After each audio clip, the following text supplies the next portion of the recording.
Magandang umaga mga ka-OFW! Nagbabalik na naman po si Magandana. And for today's video, samahan niyo ako magluto. Lasang Pinoy. At ang ating taga-tikim ay ang Special Taster. Makikita niyo sa last part ng video na ito kung sino ang ating taga-tikim. Ang special na taga-tikim. So simulan na natin. Samahan niyo ako. Ayusin na natin ang camera. I-prepare ko lang ang ating mga kakailanganin. Nakikita niyo ba ako? Ayan. So, ang lulutuin natin ay crispy sandwich bacon with cheese and sausage. So, kailangan natin ng tinapay. Pero mamaya na to. And itlog. Dalawa, pero isa na lang muna ang aking gagawin. Tapos, biyakin lang natin. Lagay lang ako ng basurahan.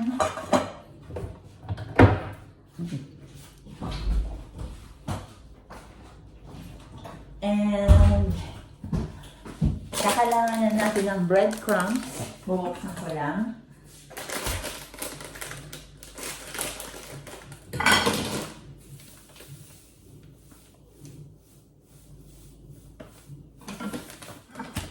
Yan. At meron tayong bacon, meron din tayong cheese, at sausage. Ayan. Okay. Ipakita ko lang na maigi sa inyo, guys. So, sa ham and cheese na gagawin ko, kakailanganin natin ng itlog, ng breadcrumbs, kasi ganyan yung breadcrumbs dito sa Europe. Tapos ham at cheese. At sausage. Tapos, kakailanganin natin na tinapay. At yung taga-tikim natin mamaya ay ang special someone. Tingnan natin kung papasa yung meriendang ito, meriendang Pinoy, sa ibang lahi.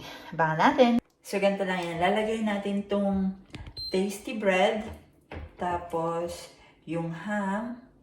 Tapos, isang ham na may flavor kasi itong isang ham walang flavor.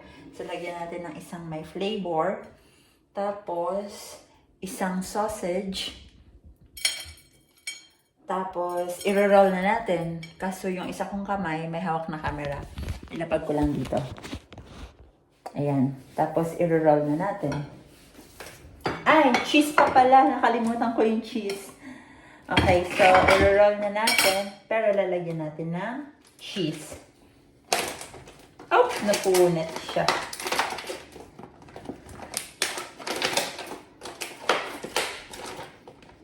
Ayan. Ay, napunit din yung cheese.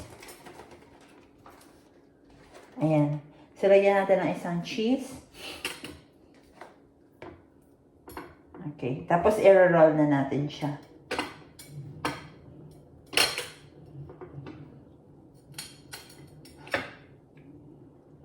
Hala, napupunit siya. Hala, napupunit yung tasty bread.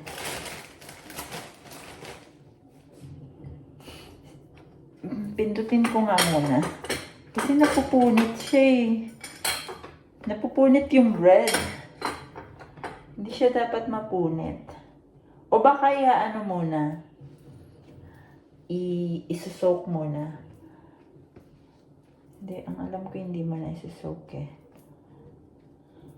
Pwede rin, isoak muna natin ng ganun. Ayan. Ayan.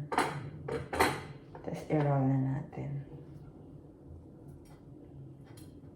Ayan, hindi na siya napunit.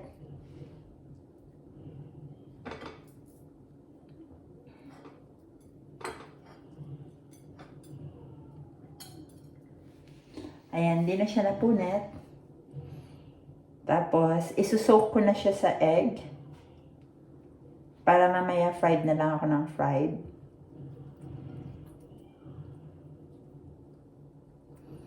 Medyo maliit yung bread.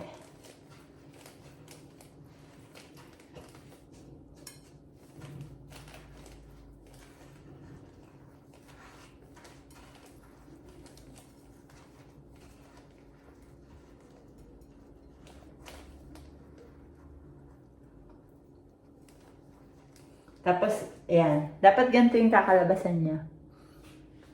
Tapos, kukuha tayo ng isang toothpick. Para itusok sa kanya.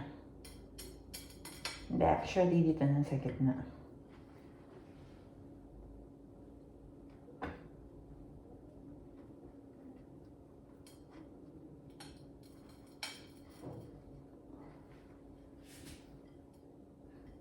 Ayan, ganyan. Ayan dito. Another one. Kuha tayo ng isang bread. Ilapat natin. Soak natin ng konti. Pahiran natin ng konti. Tapos, lagyan natin ng ham. Tapos, lagyan natin dito ng another ham. Isang ham na plain, isang ham na may flavor. Tapos, isang cheese. Tapos, isang sausage. Tapos, i-roll na natin.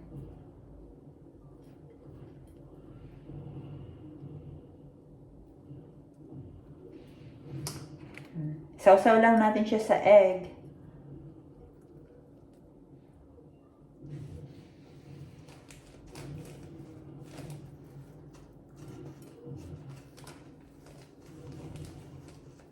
Tapos kuha lang tayo ng isang toothpick.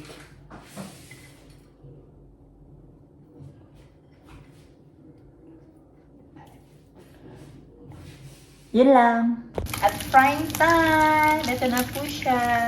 Ipapa-crispy lang natin para medyo malutong siya pag pinagat. I-try nyo to mga kababayan. Happy eating! Ayan, sarap. Kaso nasunog yung iba. Subukan na natin. Boy. Titikman niya na yung ating invento.